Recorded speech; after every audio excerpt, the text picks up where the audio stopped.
Hello and welcome to the Federal. I am S. Srinivasan. The RSS chief Mohan Bhagwat, in a detailed interview to two of its in-house publications, Organizer and Panchajanya, has commented on a series of issues that ranges from religion, politics, society, women, LGBT community, and even technology. His views are taken seriously because he heads RSS, which is considered the power behind the current throne at the center. And as a person, Bhagwat is also perceived as someone who wields immense influence over BJP and its leaders. To understand his statement and break down RSS leaders' utterances, I'm joined by two eminent journalists, Nilanjan Mukhopadhyay and Rahul Dev.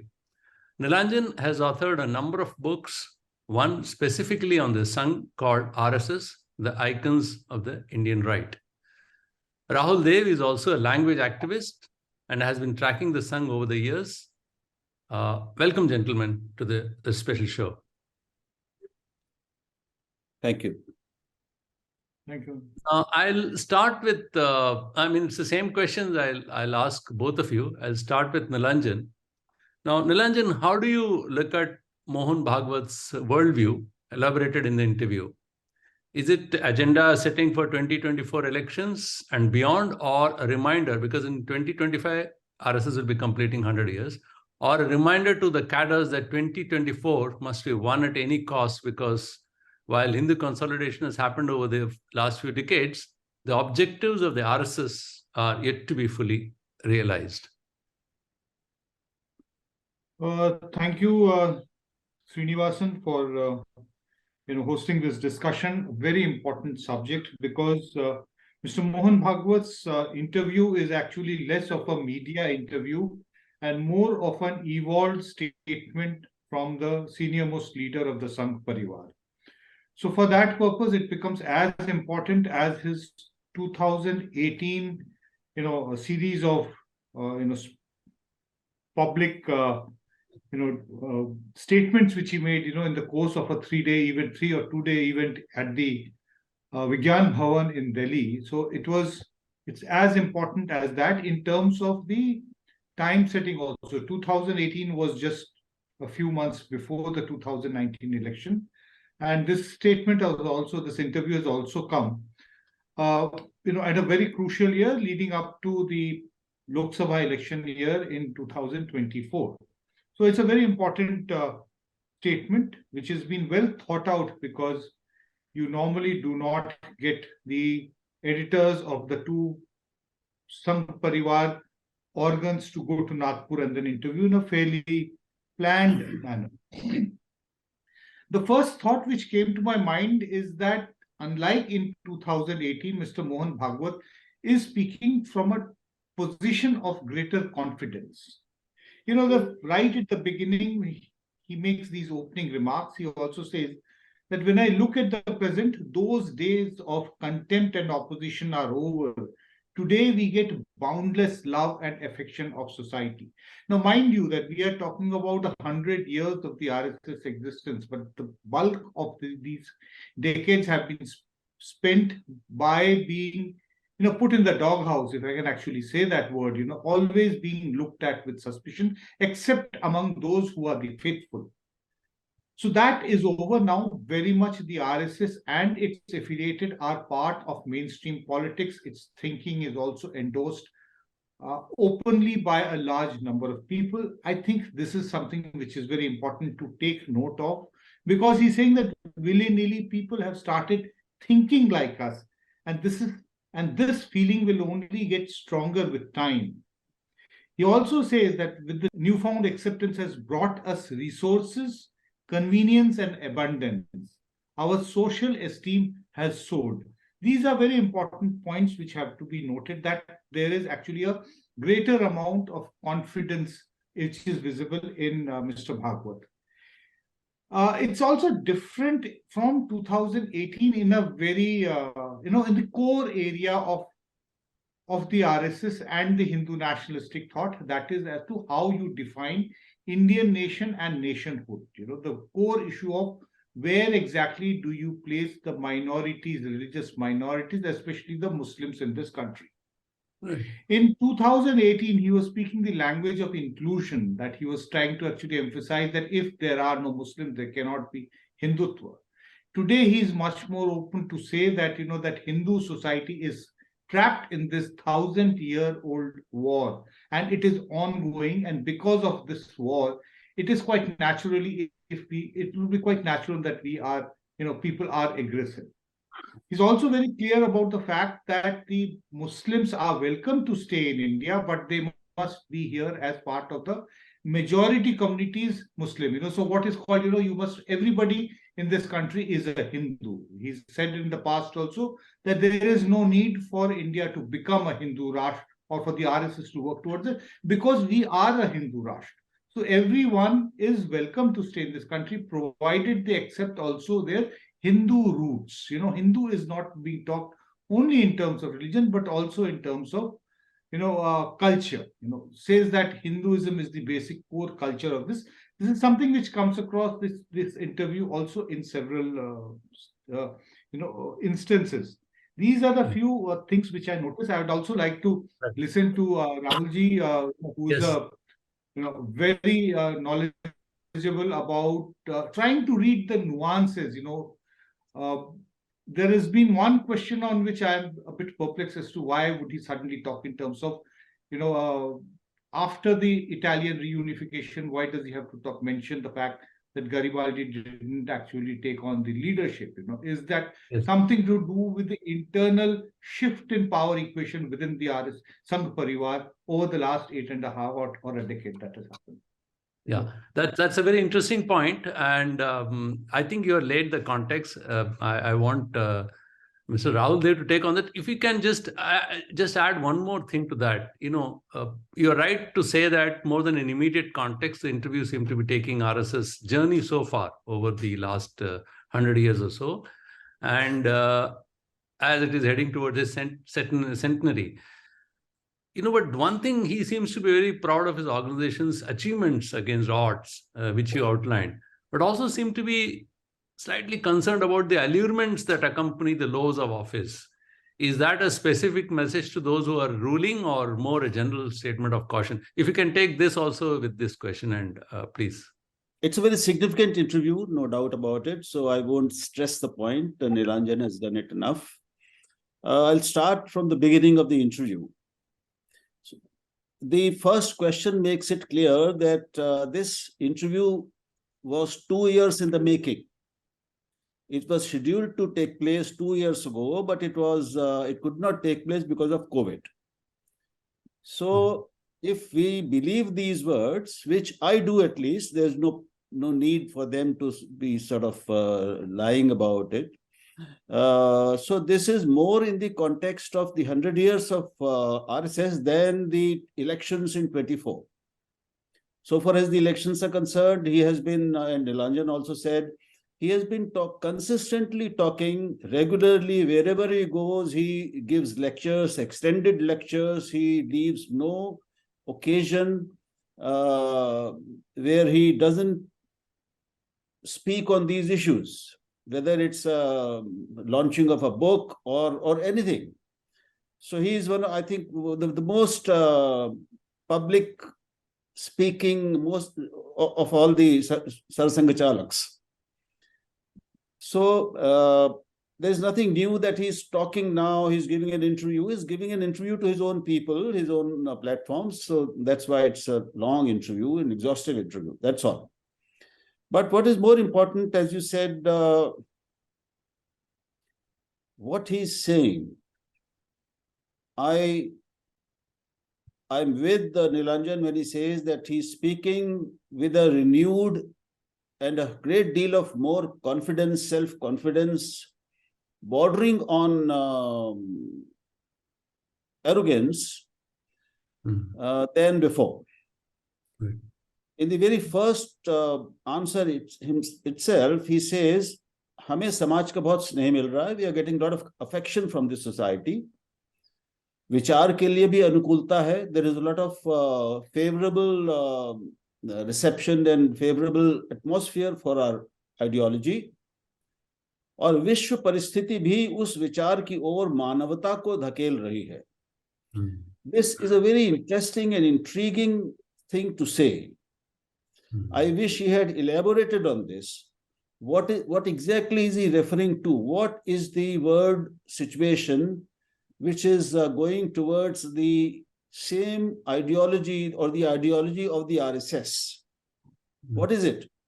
What are those circumstances? He's talking of the word situation, global situation.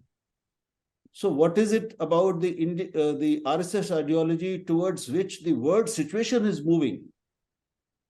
These are his exact words. He has not elaborated. I wish he had elaborated on this. So we need to think about what he means. I mean, we'll have to think harder. Then the question you asked, he talks about he's asked specifically, now that you are in the power, the earlier obstacles that RSS faced, what are the obstacles and challenges now? That is the question to him. He says, obstacles have changed, challenges have changed, but we remain the same. The thought, the ideology remains the same. What has happened is that instead of the earlier obstacles, there are new kinds of obstacles. Earlier, resistance and opposition was the obstacle we had to face. Now that we are in power, there is a great deal of favorable atmosphere for us. So there is a great deal of comfort and prosperity. He says sadhan suvidha. So access to resources, great deal of more resources, prosperity, sampannata. And we have become important in the society. Samaj mein hum mahatvapurna ho gaye hain. So we are more popular and we have more comforts. Lokpriyata और सुविधाएं ज्यादा हैं. Now, so this popularity and comforts that we have today are the main obstacles. This is what he's saying. So he's cautioning his own people. This is not for something else. This is for the consumption of the Sangh Parivar, that don't get caught in these comfort and prosperity and popularity that you have gained now. Yes. And remain wedded to hard work and to work in adverse circumstances. Let not these things be your master, but you remain clear about the ultimate goal. Yeah. So now I got the point. Yes, just a second.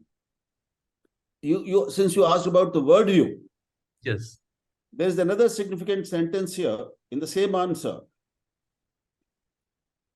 काम बढ़ रहा है क्योंकि सत्य विचार हैं, वास्तविक विचार हैं, जिन्हें एक न एक दिन तो सबको स्वीकार करना होगा.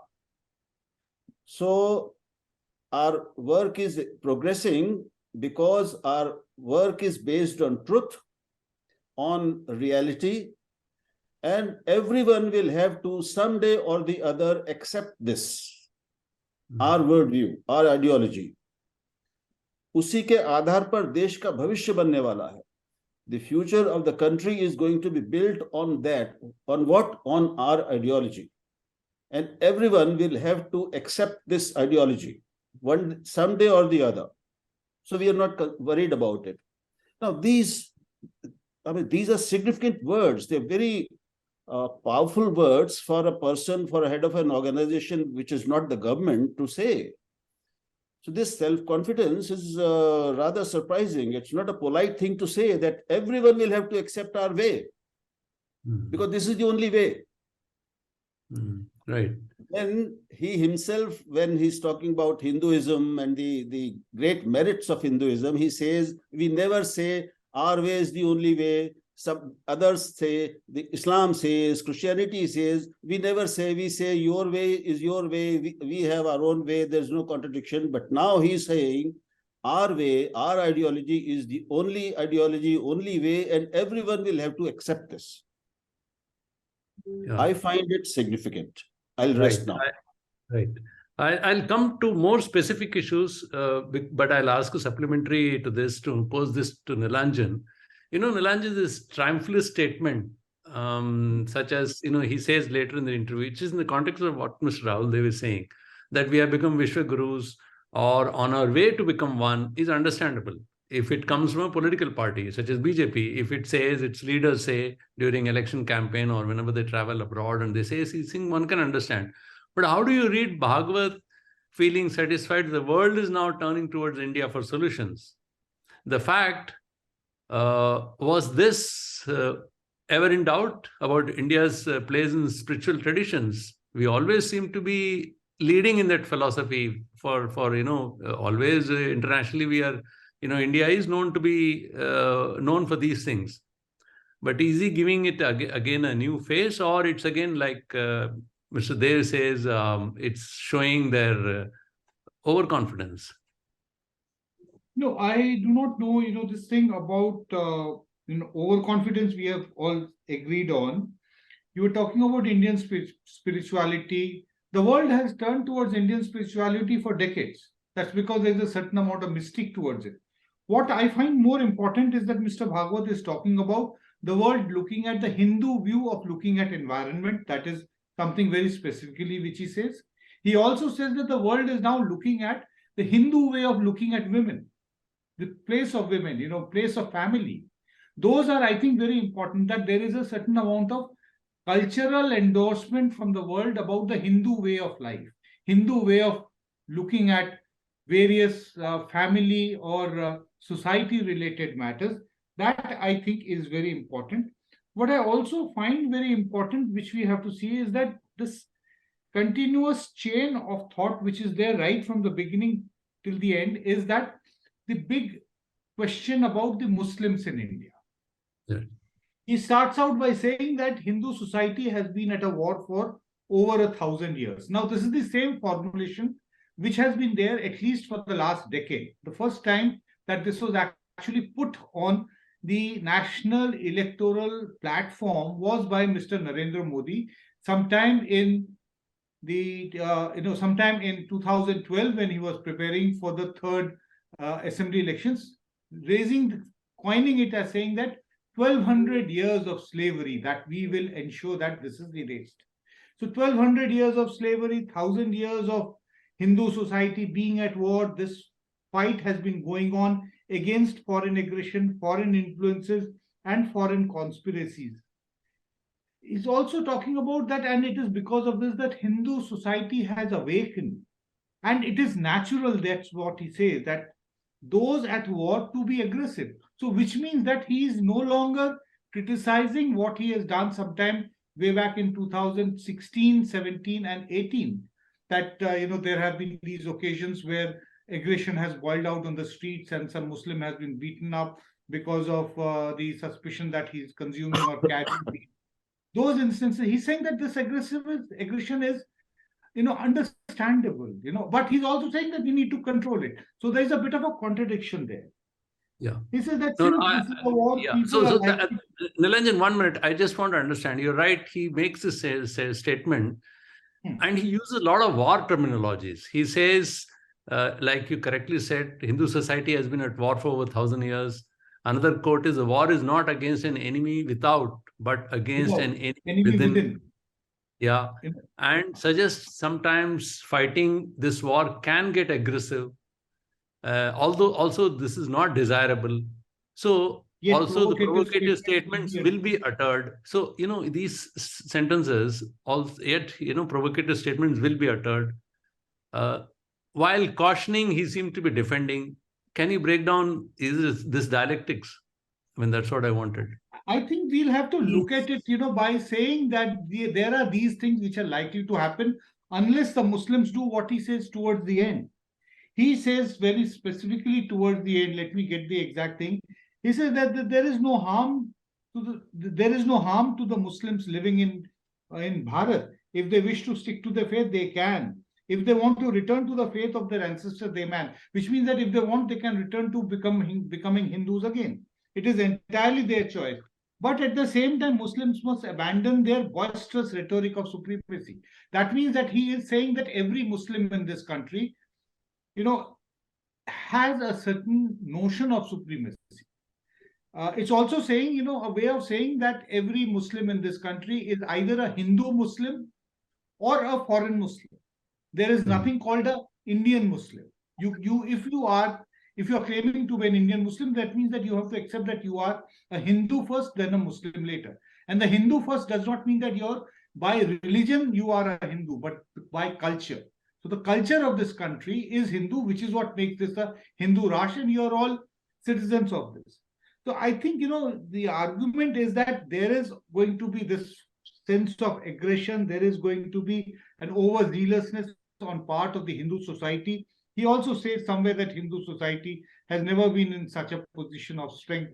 Those are the kind of statements which he makes, and then he holds out, that if you do not want these forces, I'm not saying that this is what he exactly says, but I think, I would see it that he's kind of suggesting messaging, that if there is no change, then these things can be let loose.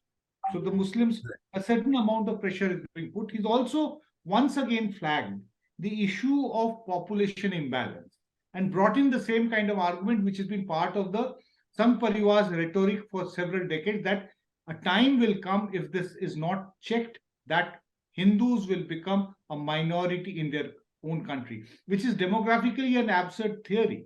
But nonetheless, this is what has actually, created the otherization of Muslims in India. Right. Thank you. How do you, your perspective on this dialectics? He's also in the same breath, when he goes on advising Muslims, he also says, if there are some Hindus or even communists, he brought in communist here. That's very interesting. How do you see that? Believe they shouldn't. He's not just, is it again a dialectics, or how do you see this?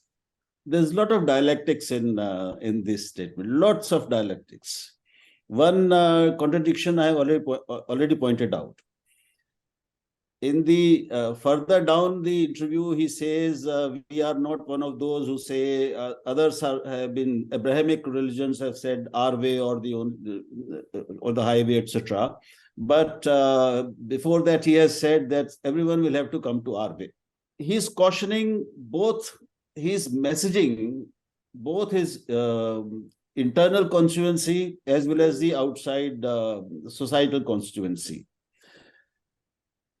But the most troublesome part, I think, is this constant stress on Hindu society being under siege and involved in a war for 1200 years. And he's stretching back history to this war to Alexander's invasion. Now, very few historians have done that, because Alexander came much before the Mughals came, or the Islamic invasion came. So this is taking rather too many liberties with history. So these are things that should be explained by him or the RSS. Now, this constant harping on Hindu society being under siege and being under attack even now, Videshi Prabhav, Videshi Shadyantra. Now, what are the and internal enemies? So there are outside enemies, there are internal enemies, there are outside conspiracies, influence, and rule, which is now over, but the influence and conspiracies remain. Apparently, he's okay with Muslims living here, but there are riders. What are the riders? That they should forego this sense of superiority. Now, where is this sense of superiority? It is being injected in the Hindu mind that the Muslims think that they are still the rulers and they want to again become rulers. I have not found people or Muslims talking about, except some very stupid, lunatic fringe of Muslims. General Muslim doesn't display this internal sentiment or this thought. If it is there, it's not shown, it's not displayed. But if you constantly tell the Hindus that this is what the Muslims think, and we need to save ourselves, we are still at war, then this is leading one part of the population against the other, creating internal enemies when there are none. So this is dialectics couched in very conciliatory, very civil words, but the thoughts are, I would say,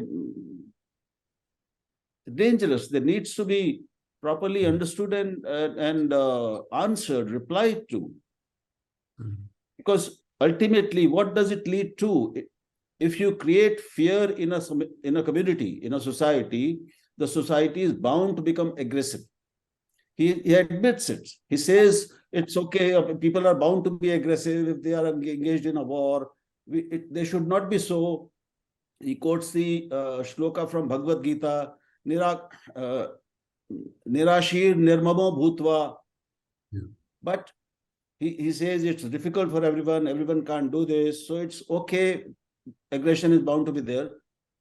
I would expect that he, using his office and his great influence on society as well as the government, caution his people that it is counterproductive to be aggressive. Aggression is not required. He's not saying that. He's sort of condoning and explaining the aggression found, while the question itself says that some sections of Hindu society are becoming aggressive. They become aggressive at times. There's no outright clear message not to be aggressive. I think there should have been. Oh, yeah, coming from that would have been very important. Here though both of you right at the beginning said that, one must look at this statement from a long-term perspective. It's not a short-term. I mean, he has spent over 2 years in COVID, and pre-COVID thinking has been there, and the interview has come after a much thought, and it should not be taken as some kind of a short-term. But being a journalist and who deal with day-to-day stories, and we are still, one has to run a daily news website and all. I'm tempted to ask this question to both of you that. I'll start with Nilanjan. There is a certain Bharat Jodo Yatra which is going on. And there's certain sharp messaging which is coming from there. I mean, if there is one message which comes from there is a lot of hatred, and that needs to be avoided. And one must start, what India requires is unity. And the society is being divided. Lots of such statements are coming from, this is one large message is coming from that yatra. Also, opposition unity is nowhere in sight right now. Because there's still probably some time to go. But also, more or less, most analysts believe that probably 2024 is a given. There are many such thoughts which are going on. But the statement coming at this time, would you completely brush it off and say, look, we need to only look at it from a long-term perspective? Because after all, RSS is behind the throne. It is behind the power. Can we just completely overlook this, Nilanjan? No, we cannot. We were earlier in this discussion saying, that in fact, Rahulji made one point, that this is not so much addressed, focused on the elections in 2023 and 24, but more on the centenary. Now, what I'm just saying, I think, that it's aimed at both. Because just imagine a situation of the RSS celebrating its centenary after the BJP has won again in 2024, and then celebrating it when the BJP is not in power, but some other adversarial government is in power at that particular point. So obviously the sheen will be taken away from the centenary celebrations if there is an adversarial, ideological adversary at the power at the center. I also say, you talked about Bharat Jodo Yatra, and you talked about, a lot of hatred in the air. One basic point, which you find right from the beginning is that there is a certain amount of justification of this so-called hatred which Rahul Gandhi or the Bharat Jodo Yatra is pointing out. I'm using the word so-called because I'm addressing the issue from the Sangh point of view. They don't accept that there is any hatred. If there is any hatred, it is perfectly justified. It is justified because Hindus have been at a war for the last 1,000 years. Muslims have come and done this. Muslims have done this. And that even today, the Muslims, are sitting in a position of, supremacy, even though what Rahulji was saying, I absolutely agree with him, that the common Hindu, the common Muslim today actually does not in any way, feel himself to be in a position of supremacy. In fact, on the other hand, for the last at least 3.5 decades, we have seen the level of insecurity among the Muslims rising, right from the time that the Babri Masjid, Ram Janambhoomi agitation started really peaking in the late 80s and 90s. We are not getting into that, that level, trying to dissect the insecurity, but this is something which we have to accept.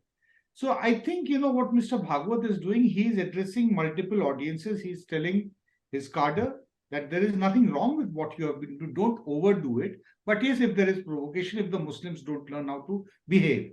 What essentially it says, is that what has been there right from the beginning, from the time at least I or you became a journalist, which is sometime in the early 1980s, there was this latent thinking that this is, after all, the country of the Hindus. We gave the Muslims an opportunity to go away to Pakistan. Those who went away, fine, fair away, they became citizens of Pakistan. Those who did not, decided to stay on in India, stayed on after knowing fully well that this is a Hindu country. So if they are staying here, then they should actually learn to, quote unquote, behave and stay on our terms. This is the kind of justification which is being provided, and I think a certain ground has been created to say that there is nothing wrong to make these or think this way. That is the basic takeaway of my, from Bhagwat's interview. Right. So, Mr. Dev, how do you look at it? Would you completely, of course, you made it clear right at the beginning that this is no way looking at 24, but can we overlook these current events, which are political events, which are developing around us? You see, any intelligent leader of organizations as large as RSS will never be forgetful about the exact current situation or the context. But he has not given any indication about either 24 elections or Bharat Jodi Yatra being on his mind. There is no clear apparent messaging related or in the context of these two forthcoming events. And secondly, as I said earlier, he keeps on talking. There is practically every week there is some speech or the somewhere or the other by Mr. Bhagwat in some part of the country or the other. So he has been talking constantly for the last 4 years, starting with his 3-day event in Vigyan Bhavan, and he's going to keep on speaking all the time. So why should we take only this interview in the context of these two political events as different from what he has been saying earlier? So that's why I don't say an immediate provocation for him to speak and clarify things or give his statement in the context of these two political events. He doesn't have to. He will have ample opportunity until 24 to go on speaking or give as many political messages as he wants to. So that's why this is my. I get your point. I get your point, but I use the word. I'm tempted to ask this question because being a journalist and who deal with day-to-day stories, we have to take that into account. Therefore, I ask this question. But one final before you can actually give your final comments on this. But he also seemed to be, in a way. It's also some praise coming for the current government in the sense of the managing COVID-19 situation. It's he using a different word. Earlier we have heard, we are very familiar with self-reliance and all those kinds of things. It's been slightly replaced as svatva or selfhood. This is a term he has used, not self-reliance, but Sanskritized perhaps. So there is some praise coming for the regime also, current regime, that, they managed COVID-19 very well. We become, vaccine was made and distributed. We not just gave to neighbors who are in distress like Sri Lanka, but we also distribute to other countries. So we also help. And now we are also trying and kind of mediating what is happening in Ukraine. So we have got some praise from both the superpowers, both Russia and also America. So see, he's also referring to these events. isn't it? I wonder when he has not been endorsing this government. He has been doing that for a long time.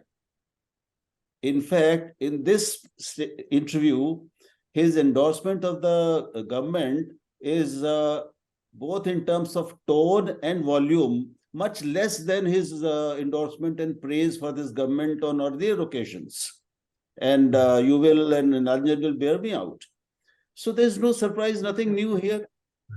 He has praised the government, various efforts and steps, decisions taken by Narendra Modi government in much more elaborate, explicit terms earlier. Yes. So it's just normal for him to say that. Okay. You know, because we are journalists, we get caught in the our own self-created political sort of web that we look at political angle at everything. I don't think it's always necessary or relevant. Right. Even this point he has made it. He says, as a society, we look at everything as politics, because even this point he's making somewhere, I think in the beginning, he's making that. So one final comment, of course, he's been one of the most vocal chiefs of RSS. He's been communicating widely. He's, he's also doing a lot of outreach, meeting people, all that he's doing. But yet, one final comment from both of you, why this statement is important. I think that one basic point, this interview comes at a time when it was being felt for a long time that the position of the office of the Sarsanchalak is becoming secondary to the Prime Minister. I think, that this is also aimed at least correcting that the Sarsanchalak also remains a very equally important person. It is true that we have in the present Prime Minister someone who is possibly one of the most popular Prime Ministers that India has ever seen, and certainly the most popular Prime Minister of the BJP. He certainly has a greater amount of personal popularity than Mr. Vajpayee ever had. I know that I am making possibly a very contentious statement, but there is a much greater, the disbalance between the Sangh and the government now than what was there during the time when Mr. Vajpayee was the Prime Minister. At that time, the Sangh was also in a fair position of strength compared to what it is now. So I think that this interview also tries to, set things in order, and also says that I still remain a very important, not just a person, but a very important office. One more thing, an accusation which was made against RSS in the past is, are they accountable to anything? He is also kind of referring that, people ask us questions when you go to trade conferences. In that sense, he's also taking accountability? Yes, he has accepted accountability. He has said because these people, RSS is directly not accountable, but since these people running the government are RSS, are Swayamsevaks, they've been, RSS has produced, they come from RSS, so we become, there is a reflected indirect accountability, and we must be conscious of that. So he is cautioning Swayamsevaks also, the wider Sangh Parivar also, that they need to be more cautious, more circumspect, more careful about, he says, about boli, bhasha and vyavahar. So they need to be more careful about what they speak, how they speak, as well as how they behave and conduct themselves in public life. So, as he said, he's addressing multiple constituencies, multiple audiences through this interview. And therefore, he has left many things sort of nebulous, not being very, very extremely clear-cut or explicit about a few things. But he has left enough messages and signals that need to be understood properly, that the RSS firstly has not and is not going to move an inch from its core beliefs and core ideology of India being a Hindu Rashtra. He has said clearly that Hindu hit, the Hindu interests Hindu Bharat, Hindu nation are one and the same thing. So to conflate Hindu interest with national interest is a major thing to say.